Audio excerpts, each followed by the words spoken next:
الرجیم بسم اللہ الرحمن الرحیم السلام علیکم ورحمۃ اللہ وبرکاتہ۔ برادران عزیز، ہمارا یہ درس کا سلسلہ جو عقائد کے حوالے سے ہے، اس میں ایک جو مسئلہ اہم ہے وہ یہ کہ اہل بیت علیہ السلام کے بارے میں ہمیں کون سے القابات دینے چاہیے، کیا کہنا چاہیے، کیا نہیں کہنا چاہیے۔ مثال کے طور پر بہت سارے لوگ بہت سارے ان کو مراتب، جیسے آج کل ایک سلسلہ چل رہا ہے علی جل جلالہ، امام حسین صلی اللہ علیہ وآلہ وسلم، علی جل جلالہ، یا اور اس قسم کی بہت ساری چیزیں۔ یہ سارے وہ القابات ہیں جو معصوم نے اپنے بارے میں نہیں بتائے۔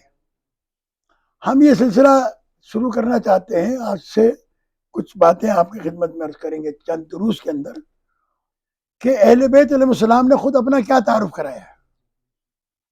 اگر ہم اہل بیت کی زبان سے اہل بیت کو سمجھ لیں گے تو ہمارے عقائد خراب نہیں ہوں گے، کیونکہ ایک شخص نے امام جعفر صادق علیہ السلام کے پاس آ کر کہا کہ مولا، فلاں قبیلے کے لوگ آپ کے بارے میں جو عقیدہ رکھتے ہیں ہم وہ عقیدہ نہیں رکھتے، لہذا آپ جو ہے وہ ہمیں بتائیں کہ کیا ہم ان پر لعنت کر سکتے ہیں، کیونکہ وہ معرفت میں ہم سے کم ہے، یا یہ بات۔ تو امام علیہ السلام نے فرمایا کہ اگر یہ قانون بن جائے کہ کم معرفت والے پر زیادہ معرفت والا لعنت کرے، تو پھر ہم تم پر لعنت کریں گے، اس لیے کہ جتنی معرفت ہمیں اپنی ہے اتنی تو تم ہماری نہیں ہے۔ لہذا یہ قانون نہیں ہے، ہر ایک کی معرفت اپنی ہے، ہر ایک اپنے اپنے بارے میں خود جانتا ہے۔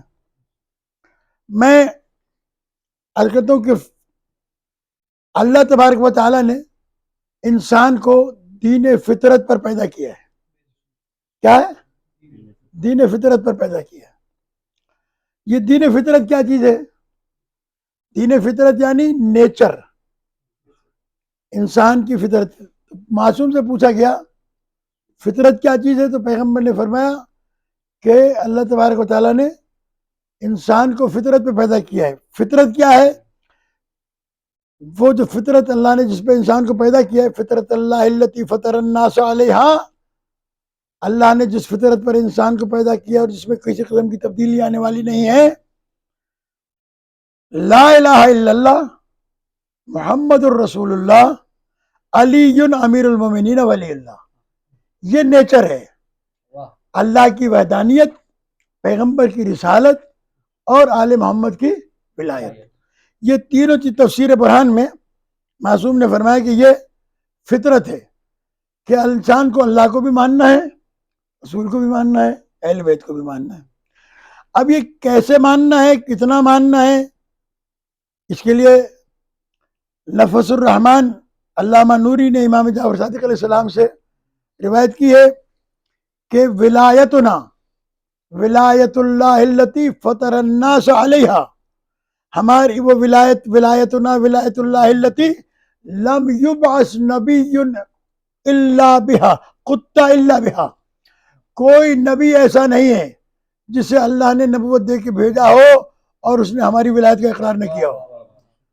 یعنی ہر نبی ہماری ولایت کا اقرار کر کے دنیا کے اندر آیا ہے۔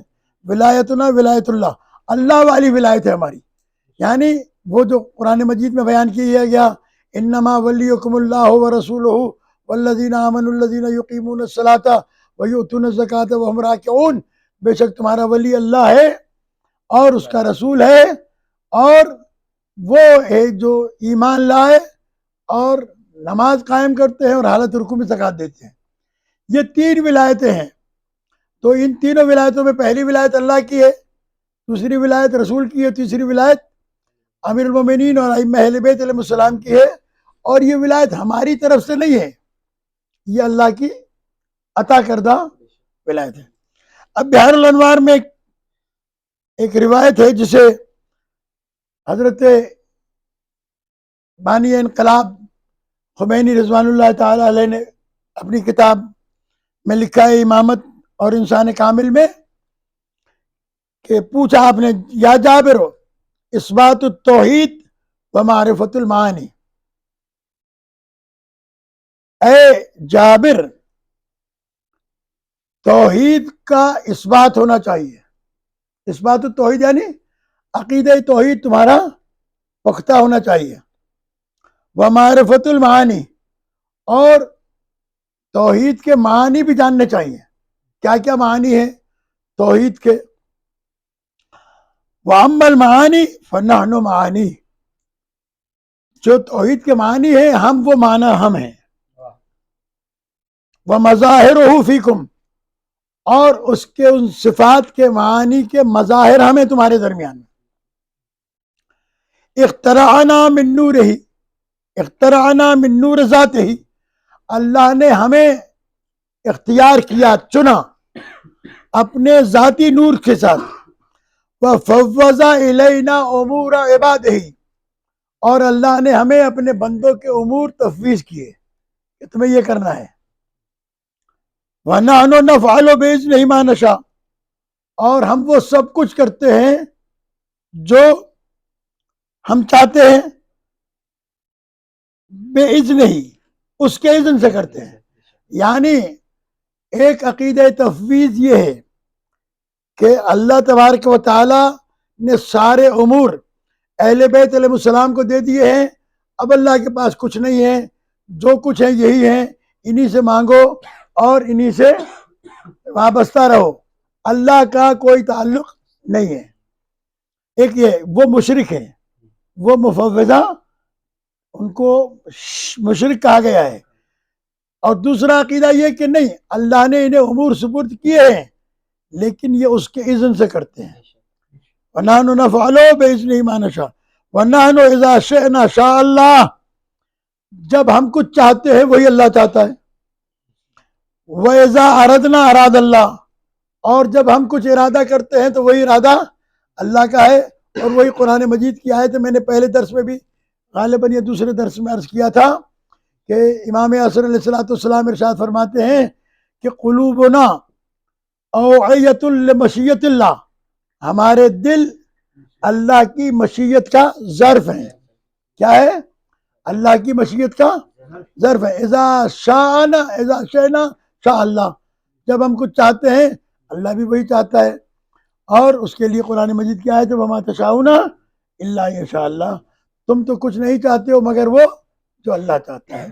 لہذا آل محمد علیہ السلام کے بارے میں یہ کہنا کہ یہ کیا کر سکتے ہیں اور کیا نہیں کر سکتے ہیں، یہ فیصلہ میں اور آپ نہیں کر سکتے، اس لیے کہ یہ مشیت پروردگار ہیں. بس اتنی بات جانتے ہیں کہ یہ بندے ہیں، وہ اللہ ہے. جب یہ چاہتے ہیں کچھ تو اللہ بھی وہی چاہتا ہے، یہ کچھ کہتے ہیں تو اللہ اسے کرتا ہے، وہی انجام دیا جاتا ہے. لہذا ان کی ولایت اللہ کی ولایت ہے. ان کی ولایت کو سمجھنے کے لیے انہوں نے فرمایا جو کچھ یہ فرماتے ہیں وہ، اب میں اس کو نہج البلاغہ سے تھوڑا سا واضح کرتا ہوں تاکہ بات واضح ہو جائے. پھر انشاءاللہ آگے بڑھ کر ہم دوسری طرف بھی جائیں گے کہ فیہم، امیر المومنین علیہ السلام فرماتے ہیں کہ فیہم کرائم القرآن، ہمیں پہچانو قرآن مجید کی جتنی کرامتیں ہیں، جتنے شرف ہیں، جتنی عزتیں ہیں، جتنے معجزات ہیں، وہ سب آل محمد میں پائی جاتی ہیں. اب یہ دیکھنا ہے کہ قرآن مجید میں کون کون سی کرامتیں ہیں، قرآن مجید کے کون کون سے شرف ہیں، قرآن مجید کی کیا کیا بزرگیاں ہیں. قرآن مجید میں ولا رتب ولا یابس الا فی کتاب مبین، کوئی خشک و تر شے ایسی نہیں ہے جس کا علم قرآن میں نہ ہو. تو اب جب یہ ساری چیزوں کا علم قرآن میں ہے، یہ علم آل محمد کے سینے میں ہے، لہذا جو کچھ کائنات میں ہے وہ سب آل محمد جانتے ہیں. اسی طریقے سے قرآن مجید کی ایک آیت ہے، وہ میں کل انشاءاللہ آپ کی خدمت میں عرض کروں گا کیونکہ اس کی تھوڑی سی وضاحت مجھے کرنا پڑے گی. بس میں اس وقت یہ بتانا چاہتا ہوں آپ کو کہ وَهُمْ كُنُوزُ الرحمن، اللہ کے کائنات کے تمام علوم کی کان خزانہ دار ہم آل محمد ہیں. ہم کنوز الرحمان. کنز کہتے ہیں خزانے کو، کنز کہتے ہیں کان کو. تو کنز جو ہے وہ خزانے کو کہتے ہیں. لہذا فیہم کرائم القرآن وہم کنوز الرحمان، رحمان کے کنز ہیں. ان نطقو، اگر یہ بولیں گے، صدقو، جو بولیں گے وہ سچ بولیں گے. وَإِن سَمَتُوا لَمْ يَسْبَقُوا، اور اگر یہ چپ رہیں گے تو کائنات میں کوئی ایسا انسان ہے ہی نہیں جو ان سے آگے بڑھ کر بولنے والا ہو.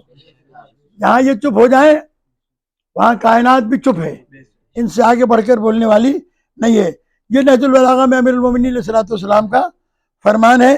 اسے سمجھنے کی ضرورت ہے کہ اہل بیت علیہ السلام کو پروردگار عالم نے کائنات میں جو کچھ خلق کیا ہے یہ اہل بیت کے لیے خلق کیا ہے، اور جو کچھ بھی کائنات میں خلق کیا ہے اس کا علم اللہ تبارک و تعالیٰ نے اہل بیت علیہ السلام کو عطا فرمایا ہے. لہذا بہت سارے لوگ ان کے علوم سے متاثر ہو کر، ان کے علم سے متاثر ہو کر کہتے ہیں کہ یہ خدا ہے، یہ رازق ہیں، یہ خالق ہیں. چونکہ وہ پہچانتے ہی نہیں ہیں، معرفت ہی نہیں رکھتے ہیں، لہذا وہ ان کو خدا اور رازق اور خالق ماننے کے لیے تیار ہیں. چونکہ یہ ایسے ہیں کہ جس کے لیے میں نے اسی درس میں عرض بھی کیا تھا، وہ دعائے صباح مولا کائنات کی کہ اے اللہ تو نے ہمیں اپنی معرفت اپنی ذات سے کرائی ہے، کیونکہ اس کے علاوہ کوئی تھا ہی نہیں، یا آل محمد تھے یا اللہ تھا. تو نے اپنی معرفت اپنی ذات سے کرائی. یا من دل علی ذات ہی بذات وتنزہ عن مجنسات مخلوقات. لیکن معصوم نے یہ بات بھی واضح کر دی کہ تو نے اپنی معرفت اپنی ذات سے میں کرائی لیکن کسی مخلوق کی شکل میں آ کے نہیں. اب وہ کیسے کرائی یہ اللہ بہتر جانتا ہے، یہ آل محمد بہتر جانتے ہیں. لہٰذا ان کے بارے میں معصوم نے بھی فرمایا ہے کہ ہمارے بارے میں بہت زیادہ گہرائی میں جانے کی ضرورت نہیں ہے. اگر ہمارے بارے میں بہت زیادہ گہرائی کے اندر جاؤ گے تو گمراہ ہو جاؤ گے، مشرک ہو جاؤ گے، اس لیے کہ تمہاری سمجھ سے بالا تر ہے. اب میں وہ ایک جملہ آپ کے سامنے آخر میں عرض کرتا ہوں تاکہ یہ بات آپ کی سمجھا سکوں کہ امیر المومنین علیہ السلام اور پیغمبر اکرم صلی اللہ علیہ وآلہ وسلم اور بعض اصحاب مسجد میں بیٹھے ہوئے تھے. جناب سلمان کسی کام سے نکلے مسجد سے باہر، آگے رستے میں ان سے کسی نے پوچھا کہ مسجد میں کون کون ہے سلمان؟ حضرت سلمان نے کہا مسجد میں فلاں فلاں فلاں فلاں صحابی ہے اور اللہ کے رسول ہیں اور ایک ایسا شخص بیٹھا جسے میں نہیں پہچانتا. وہ لوگ مسجد میں آئے تو انہوں نے دیکھا کہ جس کے بارے میں سلمان نے کہا ہے کہ اسے میں نہیں پہچانتا وہ علی بن ابی طالب علیہ السلام. پیغمبر اکرم صلی اللہ علیہ وآلہ وسلم سے شکایت کی، کہا یا رسول اللہ سارا دن سلمان ابو طالب کے علی بن ابی طالب کے ساتھ رہتا ہے اور اس وقت وہ یہ کیا کہہ رہا ہے کہ ایک ایسا شخص ہے جسے میں نہیں پہچانتا. کیا سلمان علی کو نہیں پہچانتے؟ کہا بلاؤ سلمان کو. جب سلمان آئے تو پیغمبر نے پوچھا کہ تم نے کہا ایسا ان سے؟ کہا کیوں کہا؟ کہ آپ ہی نے تو فرمایا تھا کچھ دن پہلے کہ کسی نے نہیں پہچانا اللہ کو سوائے میرے اور علی کے، کسی نے نہیں پہچانا مجھے سوائے اللہ کے اور علی کے، کسی نے نہیں پہچانا علی کو سوائے اللہ کے اور میرے. تو میں نے کون سا غلط کہہ دیا؟ میں کیسے کہہ دیتا کہ میں علی کو پہچانتا ہوں؟ نہ میں اللہ ہوں نہ میں رسول ہوں. اس لیے تو جہاں سلمان چپ ہو جائے وہاں کوئی 2 ٹکے کا آدمی اٹھ کے یہ کہے کہ علی اللہ ہے اور علی رازق ہے اور علی خالق ہے، تو وہاں زبان بند رکھو جہاں تمہاری پہنچ نہیں ہے. وہاں اپنے آپ کو حوالے کر دو کہ جیسا تو ہے ویسا اللہ نے تجھے بنایا ہے، ہم اس سے آگے نہیں جان سکتے، ہماری حد ہے. اور اس کے لیے میں ایک جملہ کہوں آپ کے سامنے یاد رہے گا آپ کو دیر تک. حضرت جبرائیل علیہ السلام پیغمبر اکرم صلی اللہ علیہ وآلہ وسلم کے ساتھ معراج پر گئے. ایک موقع ایسا آیا سدرۃ المنتہا کا جہاں جبرائیل رک گئے. پیغمبر آگے اکیلے جانے لگے تو پیغمبر نے کہا جبرائیل یہ کون سا تقاضا ہے دوستی کا کہ تم مجھے سفر میں اکیلا چھوڑ رہے ہو؟ تو جناب جبرائیل نے کہا کہ یا رسول اللہ مجھے اپنی حد معلوم ہے، میں اس سے آگے بڑھوں گا تو جل جاؤں گا، ایک پوڑ کے برابر بھی آگے بڑھوں گا تو جل جاؤں گا. تو جناب جبرائیل نے یہ بات کہہ کے واضح کر دیا کہ اگر مقام اہل بیت کے لیے آگے بڑھنا چاہو گے تو جل جاؤ گے، وہاں رک جاؤ جہاں تمہاری حد ہے، اس سے آگے بڑھنے کی ضرورت نہیں ہے. لہذا آج کی حد تک اس بات کو اپنے ذہن میں محفوظ رکھیں کہ اہل بیت علیہ السلام نے خود اپنا تعارف کرایا ہے. میں انشاءاللہ آپ کو عرض کروں گا، اور اس کے بعد اگر سلسلہ مجالس کا ہوا تو اس میں بھی میں تفصیل کے ساتھ عرض کروں گا. ہمیں اپنی حد کو پہچان کر اس تک رہنا چاہیے، دعا کرنی چاہیے کہ باری اللہ باقی محمد و آل محمد ہمیں اس عقیدے پر قائم رکھ جو اللہ اور رسول و اہل بیت علیہ السلام نے ہمیں عطا کیا ہے. والسلام علیکم ورحمۃ اللہ وبرکاتہ.